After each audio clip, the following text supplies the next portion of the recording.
Hey everybody, welcome to the Plumbers of Data Science podcast. I'm your host Andreas Kretz, and today we're going to talk about, can GenAI be trusted? I'm looking at this as a data engineer, right? So this is specifically for us engineers, because I don't know how it's for you, but I'm feeling like this image here, and if you're on the podcast, what I'm showing is the image of two girls where one is standing on the wall and the other has a large tuba and points it on her head. It's basically the girl on the wall, that's the data engineer, that's me. And everyone else is blasting me with the GenAI tuba. That's how I feel right now. It's getting annoying. Everybody's blasting us, and we just want to do engineering, right? Everyone's blasting us on social media, on LinkedIn, on Twitter, on Instagram, on the news. Like everybody's talking about NVIDIA and that every product now has Gen AI in it. And I'm asking myself, like, I have used it before, and of course, I know it's only getting better from here on out, right? This people saying this is the worst that Gen AI is going to be. It's only getting better. But I'm asking myself, how can I trust? How can we as engineers trust Gen AI? Because I have used it before a lot. I'm using it every day, like for the media work that I do for engineering, for my academy, for creating content. I'm using, and we are using, not just me, Corina was working for me also, we're using ChatGPT for this. But like, for me, a few things where I'm asking myself, can we trust Gen AI? And at one point, can we trust Gen AI? Right now, it's at the peak of hype. But we as engineers, what are we doing? So we're doing coding. We're doing data modeling, maybe. We are calculating costs for the cloud platforms. And I've used it before. I had an idea for an architecture, and then I asked the ChatGPT, okay, and that was the 4.0 variant. What would be a architecture for this, and how much would this cost? I was thinking of a Gen AI product myself for my academy, and it spit out the costs, right? But can we really trust it that the costs are correct? Can you trust it for giving advice to data architecture or to a platform architecture? Then the other thing is creating analysis results on top of the data set. So you feed it a data set and it creates results. Personally, I wouldn't trust it right now. Now, there are two things that I right now don't like with ChatGPT. So one thing is it's making errors all the time. That's problem number one. And problem number two is hallucination of ChatGPT. And that's a typical Gen AI problem. Now, people are always talking about hallucination, but isn't that really just doesn't work? So let's talk about that in a second. So let's look at problem number one, making errors. What I have seen a lot for engineering problems, and I do this sometimes when I'm not sure how to solve something, I'm asking ChatGPT, okay, can you give me an example how this works? And very often it just gives me the wrong answer. It gives me code that doesn't work. It gives me commands that I have to put in that don't work. So you get this, you think it works, you try it out, doesn't work, you come back, you say, this doesn't work. Doesn't work, this must be wrong. And then it says like, oh yeah, of course. Let me give you the correct answer. And then it gives you the correct answer, which is like, what? So you can't really trust it to give you the right answer. Yes, of course, sometimes it has the right answer, but as like most of the time, it's annoying. It's really, really annoying. Sometimes the other thing is it delivers you strange wording. Like when you're creating content with it, when you're creating text, when you're creating documentation with it, the wording of ChatGPT is sometimes very strange. And I don't know why it uses these words, and very repetitive as well. You can smell it a mile away.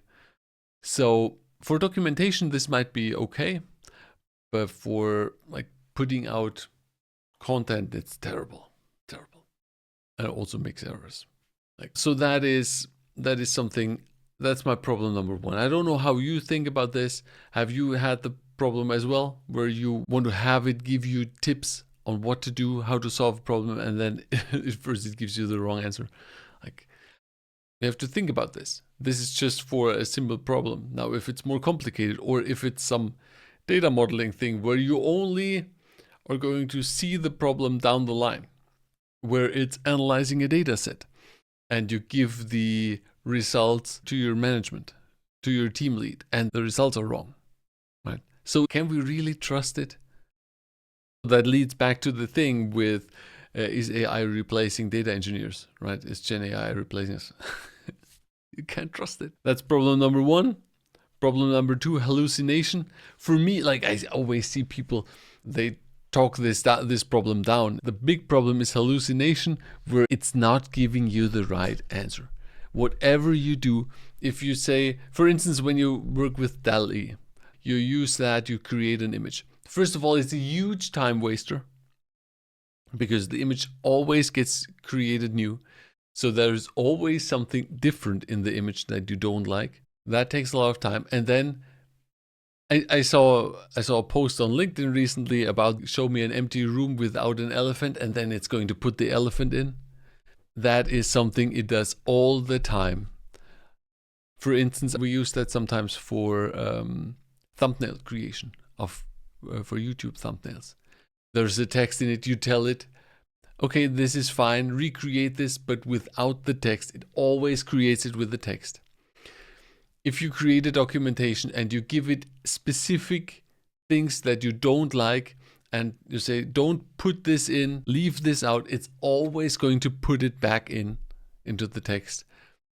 So this whole thing of, well, it's hallucinating. Really? Isn't it just that it doesn't work? Right? So that's a big beef I have with GenAI. A huge time waster. Sometimes you tell it, don't put this in, leave this out, because once it's in, and then somehow it optimizes itself that it's always in. The problem is always there. You can't get it out. You just need to start again. And now this is just for simple problems.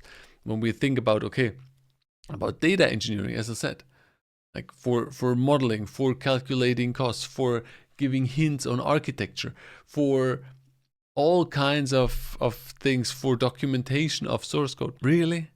So I think right now it's super, super overhyped. It's annoying that everybody wants to put it in all the products. Does it really need to be in every product? Well, one thing though, I don't want to hate on it. As I said, we use it every day.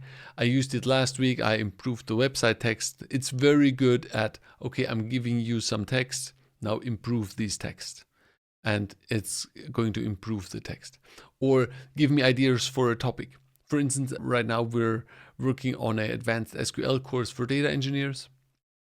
I was asking ChatGPT, like, okay, what do you think could a curriculum be for this course?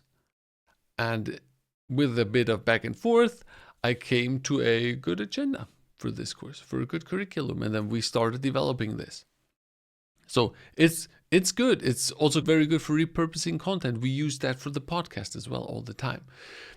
We have our podcast here. I'm recording this in audio. We're putting this into a tool that generates the transcripts, and then we feed the transcript to ChatGPT, to GenAI, and tell it, okay, create us a summary out of this, or create us a blog post out of this.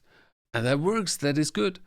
As a professional use, I really have problems, and I'm very excited to hear your thoughts on this. Can you really trust it? How are you trusting this right now? And do you think you will get to a point where you can trust it blindly? I'm not seeing it right now. Maybe a few years down the line, let's see how fast this gets developed. But for engineering work, for serious work, I'm not sure. Yeah, so let me know in the comments.